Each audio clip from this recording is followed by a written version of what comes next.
Hello guys, welcome back to my mini blog. তো আজকে হলো দুর্গা অষ্টমী, মানে বাসন্তী পুজো। তো আমরা যাচ্ছি দুর্গাবাড়িতে, আর আমার সাথে যাচ্ছে আমার পুকু সোনা আর আমার বৌদি। পুকু হলো আমার ভাইয়ের ছেলে। তো দুর্গাবাড়িতে গিয়ে এদিকে ভীষণ ভিড়। তারপর ঠাকুর দর্শন করলাম, আর তখন সন্ধ্যা আরতি হচ্ছিল।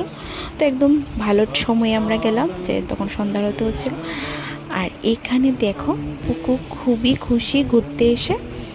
ও এত লোকজন দেখে প্রচণ্ড মজা পাচ্ছিল, আর চারিদিক খালি তাকাচ্ছিল।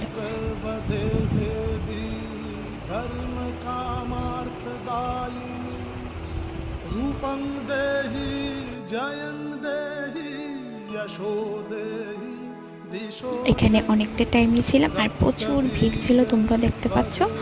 তো আমাদের ঘোরাঘুরি এখানেই শেষ। তোমাদের সাথে দেখা হচ্ছে আরেকটা নতুন ভিডিওতে। টাটা।